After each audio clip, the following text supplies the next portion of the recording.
ರಾಜ್ಕುಮಾರ್ ಎಂಬ ಒಬ್ಬ famous plastic surgeon ಮಹತಿ ಎಂಬ ಒಬ್ಬಳು ಹುಡುಗಿಯನ್ನ ಇಷ್ಟಪಟ್ಟು ಮದುವೆ ಆಗ್ತಾನೆ. ಮದುವೆಯಾದ ನಂತರ ಇಬ್ಬರು ಖುಷಿಯಿಂದ ಜೀವನ ನಡೆಸುತ್ತಿದ್ದಾರೆ ಅನ್ನುವಾಗಲೇ ಒಂದು ದಿನ ಮಹತಿ ನಿಗೂಢವಾಗಿ ಸಾವನ್ನಪ್ಪುತ್ತಾಳೆ.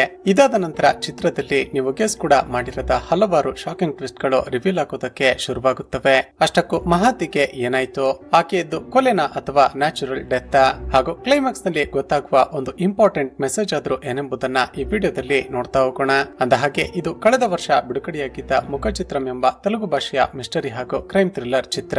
ಚಿತ್ರದ ಮೊದಲ ಸೀನ್ ನಲ್ಲಿ ತುಂಬಾನೇ ಫೇಮಸ್ ಪ್ಲಾಸ್ಟಿಕ್ ಸರ್ಜನ್ ಆಗಿರುವ ಡಾಕ್ಟರ್ ರಾಜ್ಕುಮಾರ್ ನನ್ನ ನೋಡ್ತೀವಿ. ಈತ ಒಂದು ಸೆಮಿನಾರ್ ನಲ್ಲಿ ಈಗಿನ ಕಾಲದ ಟೆಕ್ನಾಲಜಿಯನ್ನ ಯೂಸ್ ಮಾಡಿಕೊಂಡು ಹೇಗೆಲ್ಲ ಮುಖಕ್ಕೆ ಪ್ಲಾಸ್ಟಿಕ್ ಸರ್ಜರಿಯನ್ನ ಮಾಡಬಹುದು ಅಂತ ಎಕ್ಸ್ಪ್ಲೇನ್ ಮಾಡ್ತಿರ್ತಾನೆ.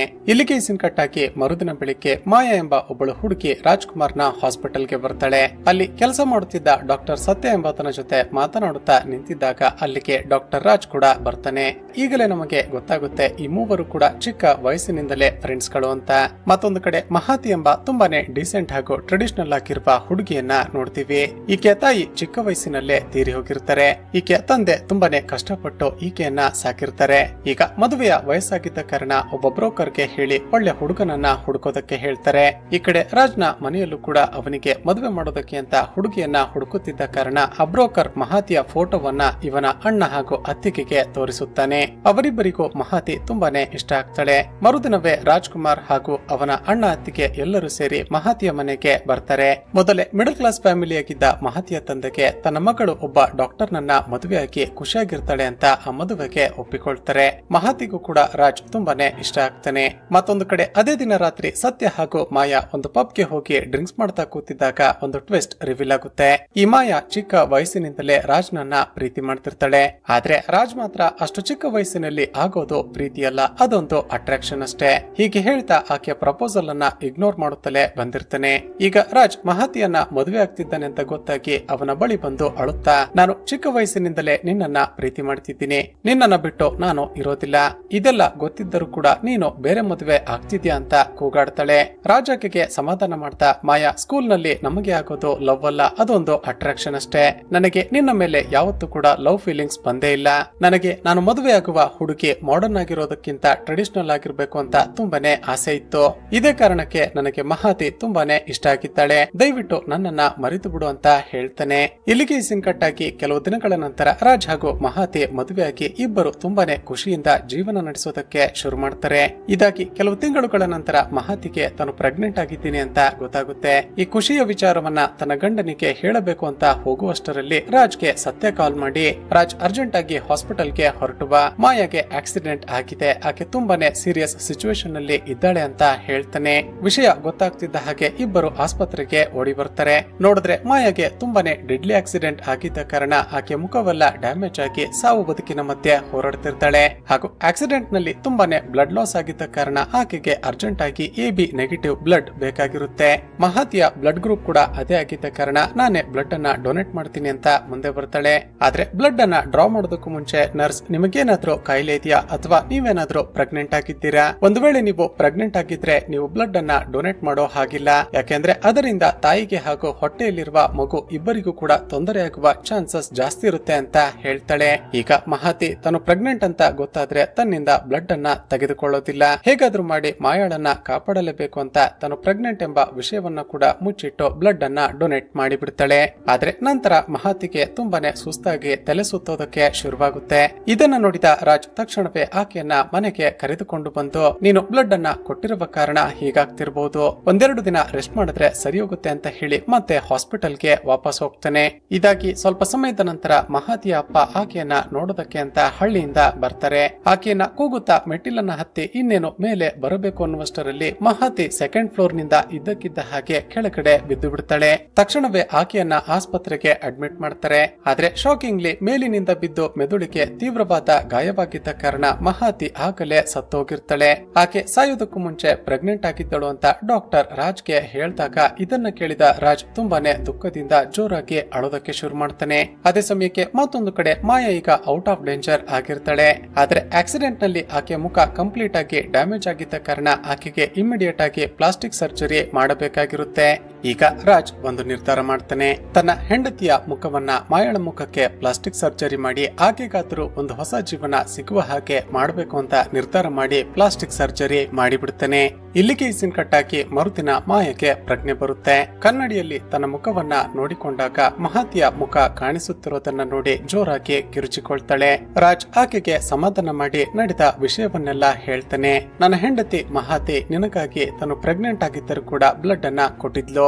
ನಾನು ಆಕೆ ಸತ್ತ ನಂತರ ಆಕೆ ಮುಖವನ್ನ ನಿನಗೆ ಪ್ಲಾಸ್ಟಿಕ್ ಸರ್ಜರಿ ಮಾಡಿದ್ದೀನಿ. ಆದ್ರೆ ಈ ವಿಷಯವನ್ನ ನಾನು ಅವಳ ತಂದೆಗಾಗಲಿ ಅಥವಾ ಅವಳ ರಿಲೇಟಿವ್ಸ್ ಗಳಿಗೆ ಹೇಳಿಲ್ಲ. ಈಗ ನೀನು ನನಗೊಂದು ಸಹಾಯ ಮಾಡು. ಕೆಲವು ದಿನಗಳವರೆಗೆ ನೀನು ಮಹಾತಿಯಾಗಿ ಆಕ್ಟ್ ಮಾಡು. ನಿಧಾನವಾಗಿ ನಾನು ಈ ವಿಷಯವನ್ನ ಎಲ್ಲರಿಗೂ ಇನ್ಫಾರ್ಮ್ ಮಾಡ್ತೀನಿ ಅಂತ ಹೇಳ್ತೇನೆ. ಅದಕ್ಕೆ ಅಮಾಯ ಕೂಡ ಸರಿ ಅಂತ ಒಪ್ಪಿಕೊಳ್ತಾಳೆ. ಹೀಗೆ ರಾಜ್ ಮಾಯಾಳನ್ನ ಡಿಸ್ಚಾರ್ಜ್ ಮಾಡಿಸಿಕೊಂಡು ಮನೆಗೆ ಕರೆದುಕೊಂಡು ಹೋಗಿ ತುಂಬಾನೇ ಕೇರ್ ನಿಂದ ನೋಡಿಕೊಳ್ಳೋದಕ್ಕೆ ಶುರು ಮಾಡ್ತಾನೆ. ದಿನಗಳು ಕಳೆದಂತೆ ಮಾಯಾಗೆ ಮತ್ತೆ ರಾಜ್ನ ಮೇಲೆ ಲವ್ ಫೀಲಿಂಗ್ ಸ್ಟಾರ್ಟ್ ಆಗುತ್ತೆ. ಕೊನೆಗೊಂದು ದಿನ ಇಬ್ಬರು ಮಹಾತಿಯ ನೆನಪಿನಿಂದ ಹೊರಗಡೆ ಬಂದು ಒಂದು ಚರ್ಚ್ ನಲ್ಲಿ ಸೀಕ್ರೆಟ್ ಆಗಿ ಮದುವೆಯಾಗಿ ಬಿಡ್ತಾರೆ. ಮಹಾತಿಯ ತಂದೆ ಹಾಗೂ ಅವಳ ರಿಲೇಟಿವ್ಸ್ ಗಳು ಆಕೆಯನ್ನ ನೋಡೋದಕ್ಕೆ ಅಂತ ಬಂದಾಗ ಮಹಾತಿಗೆ ಸೆಕೆಂಡ್ ಫ್ಲೋರ್ ನಿಂದ ಕೆಳಗಡೆ ಬಿದ್ದು ತಲೆಗೆ ಗಾಯವಾಗಿರುವ ಕಾರಣ ಆಕೆಗೆ ಹಳೆಯ ನೆನಪುಗಳೆಲ್ಲ ಮರೆತು ಹೋಗಿದೆ ಅಂತ ಎಲ್ಲರನ್ನ ನಂಬಿಸ್ತಾರೆ. ಇದಾಗಿ ಕೆಲವು ದಿನಗಳ ನಂತರ ರಾಜ್ಗೆ ಒಂದು ಇಂಪಾರ್ಟೆಂಟ್ ಮೀಟಿಂಗ್ ಇದ್ದ ಕಾರಣ ಆತ ಯುಎಸ್ಎಗೆ ಹೋಗಿರ್ತಾನೆ. ಈ ಕಡೆ ಮಾಯಾ ಮನೆಯನ್ನ ಸುತ್ತಾಡಿ ನೋಡ್ತಿದ್ದಾಗ ಒಂದು ಕಬೋರ್ಡ್ ನ ಒಳಗಡೆ ಮಹಾತಿ ಯೂಸ್ ಮಾಡ್ತಿದ್ದ ಒಂದು ಮೊಬೈಲ್ ಸಿಗುತ್ತೆ. ಅದನ್ನ ಆನ್ ಮಾಡಿ ನೋಡಿದಾಗ ಆಕೆ ತನ್ನ ತಾಯಿ ಬದುಕಿದ್ದರೆ ಆಕೆ ಜೊತೆ ಹೇಗೆಲ್ಲ ಮಾತನಾಡಬೇಕು ಅಂತ ಅಂದುಕೊಂಡಿದ್ಲು ಅದನ್ನೆಲ್ಲ ಒಂದು ಡಿಜಿಟಲ್ ಡೈರಿ ರೀತಿಯಲ್ಲಿ ವಾಯ್ಸ್ ರೆಕಾರ್ಡಿಂಗ್ ಗಳನ್ನ ಮಾಡಿ ಇಟ್ಟಿರ್ತಾಳೆ. ಮಾಯಾಗೆ ಕ್ಯೂರಿಯಾಸಿಟಿ ಹೆಚ್ಚಾಗಿ ಒಂದೊಂದೇ ರೆಕಾರ್ಡಿಂಗ್ಸ್ ಗಳನ್ನ ಪ್ಲೇ ಮಾಡಿ ಕೇಳಿಸಿಕೊಳ್ಳೋದಕ್ಕೆ ಶುರು ಮಾಡ್ತಾಳೆ. ಮಹಾತಿ ಮದುವೆಯಾದ ಹೊಸದರಲ್ಲಿ ಅಮ್ಮ ರಾಜ್ನಂತಹ ಒಳ್ಳೆ ಗಂಡ ನನಗೆ ಸಿಗ್ತಾನೆ ಅಂತ ಅಂದುಕೊಂಡಿರ್ಲಿಲ್ಲ. ರಾಜ್ ನನ್ನನ್ನ ಹೆಂಡತಿ ಹಾಗೆ ಮಾತ್ರ ಅಲ್ಲ ಒಬ್ಬಳು ಬೆಸ್ಟ್ ಫ್ರೆಂಡ್ ರೀತಿ ಟ್ರೀಟ್ ಮಾಡ್ತಾನೆ ಅಂತ ತುಂಬಾನೇ ಖುಷಿಯಿಂದ ಹೇಳಿರ್ತಾಳೆ. ಆದ್ರೆ ಒಂದು ತಿಂಗಳ ನಂತರ ಮತ್ತೊಂದು ವಾಯ್ಸ್ ರೆಕಾರ್ಡಿಂಗ್ ನಲ್ಲಿ ಅಮ್ಮ ರಾಜ್ ಇಂತಹ ವ್ಯಕ್ತಿ ಅಂತ ಗೊತ್ತಿರ್ಲಿಲ್ಲ. ಆತನಿಗೆ ಏನಾದ್ರೂ ಆಗಿ ಸತ್ತು ಹೋದ್ರೆ ಎಷ್ಟೋ ಚೆನ್ನಾಗಿರುತ್ತೆ ಅಂತ ಹೇಳಿರ್ತಾಳೆ. ಇದನ್ನ ಕೇಳಿದ ಮಾಯಾಗೆ ಒಂದೇ ಸಾರಿ ಶಾಕ್ ಆಗುತ್ತೆ. ಮಹಾತಿ ಯಾಕೆ ಈ ರೀತಿ ಹೇಳ್ತಿದ್ದಾಳೆ ಅಂತ ಮತ್ತಷ್ಟು ವಾಯ್ಸ್ ರೆಕಾರ್ಡಿಂಗ್ಸ್ ಗಳನ್ನ ಪ್ಲೇ ಮಾಡ್ತಾ ಹೋದಾಗ ಗೊತ್ತಾಗುತ್ತೇನಂದ್ರೆ ರಾಜ್ ಒಂದು ರೀತಿಯ ಸೈಕೋಪಾತ್. ಆತ ಒಬ್ಬ ದೊಡ್ಡ ಸೆಕ್ಸ್ ಅಡಿಕ್ಟ್. ಮದುವೆಯಾದ ಶುರುವಿನಲ್ಲಿ ತುಂಬಾನೇ ಕೇರ್ ಮಾಡುತ್ತಿರುವ ರೀತಿ ನಾಟಕ ಮಾಡ್ತಿದ್ದ ಈ ರಾಜ್ ದಿನಗಳು ಕಳೆದಂತೆ ಆಕೆಗೆ ಸುಸ್ತಾಗಿದ್ದರು, ಹುಷಾರಿಲ್ಲದಿದ್ದರು, ಆಕೆಗೆ ಪೀರಿಯಡ್ಸ್ ಆಗಿದ್ರು. ಕೊನೆಗೆ ವಿಚಿತ್ರ ಎಂಬಂತೆ ಆಕೆ ಕೆಲವೊಮ್ಮೆ ಪೂಜೆ ಮಾಡ್ತಿದ್ರು ಕೂಡ ಆಕೆ ಜೊತೆ ಇಂಟಿಮೇಟ್ ಆಗ್ತಿದ್ದ. ಮಹಾತಿ ಈ ವಿಷಯವನ್ನ ಯಾರಿಗೂ ಹೇಳಿಕೊಳ್ಳೋದಕ್ಕಾಗದೆ ದಿನವೂ ಚಿತ್ರಹಿಂಸೆಯನ್ನ ಅನುಭವಿಸುತ್ತಿರುತ್ತಾಳೆ. ಇದನ್ನೆಲ್ಲ ನೋಡಿದ ಮಾಯಾಗೆ ಮಹಾತಿ ಬದುಕಿದ್ದಾಗ ಈ ರೀತಿ ಚಿತ್ರಹಿಂಸೆಯನ್ನ ಅನುಭವಿಸಿದ್ದಳ ಅಂತ ತುಂಬಾನೇ ಕೋಪ ಬರುತ್ತೆ. ಹಾಗೂ ಇಷ್ಟು ದಿನ ತಾನು ಪ್ರೀತಿ ಮಾಡ್ತಿದ್ದ ರಾಜ್ನ ಮೇಲೆ ದ್ವೇಷ ಶುರುವಾಗುತ್ತೆ. ಈ ರಾಜ್ ಬಗ್ಗೆ ಮತ್ತಷ್ಟು ತಿಳಿದುಕೊಳ್ಳೋದಕ್ಕೆ ಅವನ ಫ್ರೆಂಡ್ ಆಗಿರುವ ಸತ್ಯನನ್ನ ರಾತ್ರಿ ಡಿನ್ನರ್ ಗೆ ಕರೆದು ಅವನಿಗೆ ಸರಿಯಾಗಿ ಕುಡಿಸಿ ನಂತರ ಅವನನ್ನ ಒಂದು ಕಡೆ ಕಟ್ಟಿ ಹಾಕಿ ಸರಿಯಾಗಿ ಹೊಡೆದು ವಿಚಾರಿಸಿದಾಗ ಒಂದೊಂದೇ ಶಾಕಿಂಗ್ ಟ್ವಿಸ್ಟ್ ಗಳು ರಿವೀಲ್ ಆಗೋದಕ್ಕೆ ಶುರುವಾಗುತ್ತವೆ. ಸ್ನೇಹಿತರೆ, ಈಗ ಈ ಸತ್ಯ ಹೇಳೋದೇನಂದ್ರೆ ರಾಜ್ ಮಹಾತಿಯನ್ನ ಮದುವೆ ಆಗಿದ್ದೆ ಆಕೆ ಒಬ್ಬಳು ಹಳ್ಳಿ ಹುಡುಗಿ, ಆಕೆಗೆ ಸ್ಟ್ರಾಂಗ್ ಬ್ಯಾಕ್ ಗ್ರೌಂಡ್ ಇಲ್ಲ ಅಂತ. ಯಾಕಂದ್ರೆ ರಾಜ್ಗಿದ್ದ ಈ ಸೈಕೋಪಾತಿಸಮ್ ಅನ್ನ ಮಹಾತಿ ಅಂತ ಹುಡುಗಿ ಯಾರಿಗೂ ಕೂಡ ಶೇರ್ ಮಾಡಿಕೊಳ್ಳೋದಿಲ್ಲ ಅನ್ನೋದೇ ಅವನ ಪ್ಲಾನ್ ಆಗಿರುತ್ತೆ. ಆತ ಇನ್ನೇನು ಮದುವೆ ಆಗಬೇಕು ಅಂತ ಅಂದುಕೊಳ್ಳುತ್ತಿರುವಾಗಲೇ ನೀನು ಬಂದು ಅವನಿಗೆ ಪ್ರಪೋಸ್ ಮಾಡ್ದೆ. ಇದನ್ನ ನೋಡಿದ ರಾಜ್ಗೆ ಒಳಗೊಳಗೇನೆ ಮತ್ತಷ್ಟು ಖುಷಿ ಆಯ್ತು. ಯಾಕಂದ್ರೆ ಮಹಾತಿ ಅಂತ ಟ್ರೆಡಿಷನಲ್ ಹುಡುಗಿಯನ್ನ ಮದುವೆ ಆದ್ರೆ ನಿನ್ನಂತ ಮಾಡರ್ನ್ ಹುಡುಗಿ ಜೊತೆ ಅಫೇರ್ ನಲ್ಲಿ ಇರಬಹುದು ಅನ್ನೋದೇ ರಾಜ್ನ ಪ್ಲಾನ್ ಆಗಿತ್ತು. ಹೀಗಿರುವಾಗಲೇ ಒಂದು ದಿನ ರಾತ್ರಿ ಮಹಾತಿಗೆ ತುಂಬಾನೇ ಕೋಪ ಬಂದು ರಾಜ್ನ ಕಪಾಳಕ್ಕೆ ಹೊಡೆದು ಬಿಟ್ಟಿದ್ಲು. ರಾಜ್ಗೆ ಇದರಿಂದಾಗಿ ತುಂಬಾನೇ ಅವಮಾನ ಆಗಿತ್ತು. ಇದಾಗಿ 2-3 ದಿನಗಳ ನಂತರ ನಿನಗೆ ಆಕ್ಸಿಡೆಂಟ್ ಆಗಿಬಿಡ್ತು. ಆಗಲೇ ರಾಜ್ ಒಂದು ಮಾಸ್ಟರ್ ಪ್ಲಾನ್ ಮಾಡಿ ಮನೆಯಲ್ಲಿ ಮಹಾತಿ ಕುಡಿಯುತ್ತಿದ್ದ ನೀರಿನ ಬಾಟಲ್ ನ ಒಳಗಡೆ ಮತ್ತು ಬರುವ ಔಷಧಿಯನ್ನ ಮಿಕ್ಸ್ ಮಾಡಿ ನಿನ್ನನ್ನ ನೋಡೋದಕ್ಕೆ ಅಂತ ಆಸ್ಪತ್ರೆಗೆ ಬಂದುಬಿಟ್ಟ. ಆ ಕಡೆ ಮಹಾತಿಯ ತಂದೆ ಮನೆಗೆ ಹೋದಾಗ ಆಕೆ ಮೆಟ್ಟಿಲು ಇಳಿದು ಕೆಳಗಡೆ ಬರುವಾಗ ತಲೆ ಸುತ್ತು ಬಂದು ಮೇಲಿನಿಂದ ಕೆಳಗಡೆ ಬಿದ್ದು ಸತ್ತು ಹೋದ್ಲು. ಇದೇ ಚಾನ್ಸ್ ಅನ್ನ ಯೂಸ್ ಮಾಡಿಕೊಂಡು ರಾಜ್ ಮಹಾತಿಯ ಮುಖವನ್ನ ನಿನಗೆ ಪ್ಲಾಸ್ಟಿಕ್ ಸರ್ಜರಿ ಮುಖಾಂತರ ಟ್ರಾನ್ಸ್ಫರ್ ಮಾಡ್ದ ಅಂತ ಹೇಳ್ತೇನೆ. ಈ ಎಲ್ಲ ವಿಷಯವನ್ನ ನೀನು ನನಗೆ ಹೇಳ್ದೆ ಅಂತ ರಾಜ್ಗೆ ಇನ್ಫಾರ್ಮ್ ಮಾಡಿದ್ರೆ ನೀನು ಜೀವಂತವಾಗಿ ಇರೋದಿಲ್ಲ ಅಂತ ಹೆದರಿಸುತ್ತಾಳೆ. ಹಾಗೂ ರಾಜ್ಗೆ ಬುದ್ಧಿ ಕಲಿಸೋದಕ್ಕೆ ಒಂದು ಪ್ಲಾನ್ ಮಾಡ್ತಾಳೆ. ರಾಜ್ಗೆ ಗೊತ್ತಾಗದ ಹಾಗೆ ಒಂದು ಸಿಸಿಟಿವಿ ಕ್ಯಾಮೆರಾವನ್ನ ಮನೆಯಲ್ಲಿ ಇನ್ಸ್ಟಾಲ್ ಮಾಡ್ತಾಳೆ.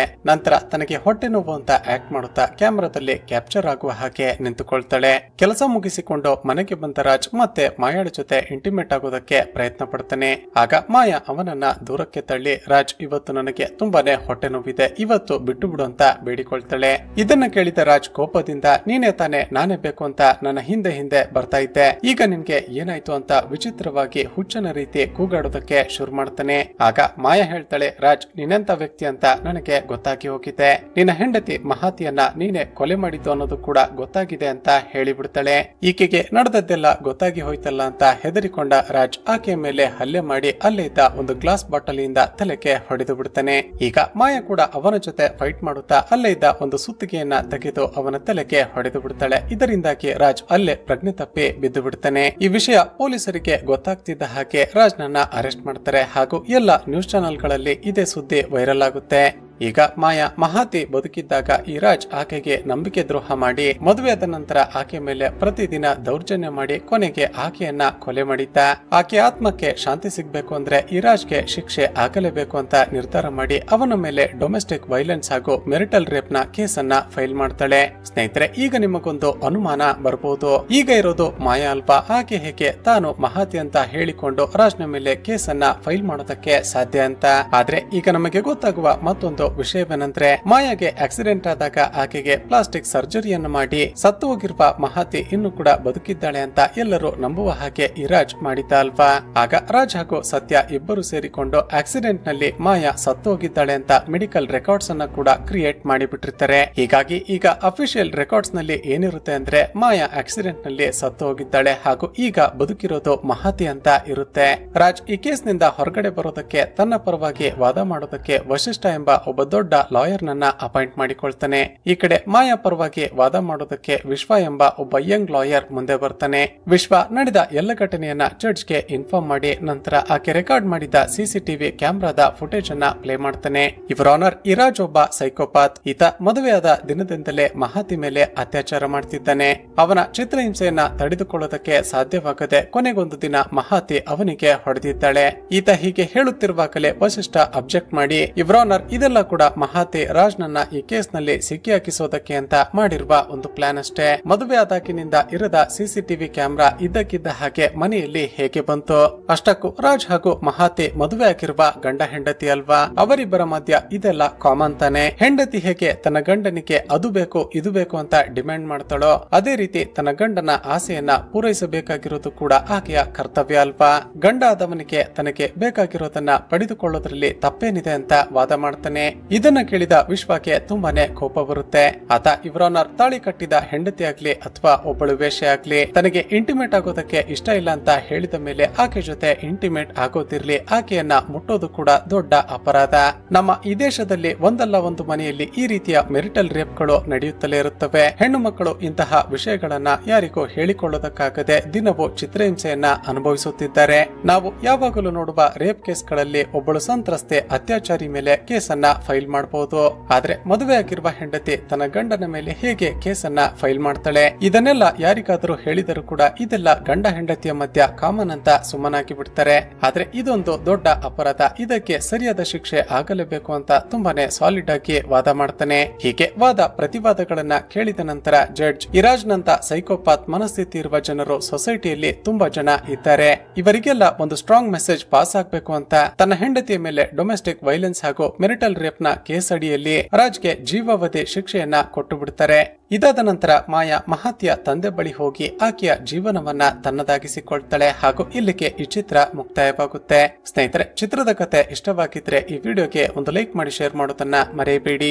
ಇದೇ ರೀತಿಯ ವಿಡಿಯೋಸ್ಗಾಗಿ ಈ ಚಾನೆಲ್ ಅನ್ನ ಸಬ್ಸ್ಕ್ರೈಬ್ ಮಾಡಿಕೊಂಡು ಪಕ್ಕದಲ್ಲೇ ಇರುವ ಬೆಲ್ ಐಕಾನ್ ಅನ್ನ ಕ್ಲಿಕ್ ಮಾಡಿ.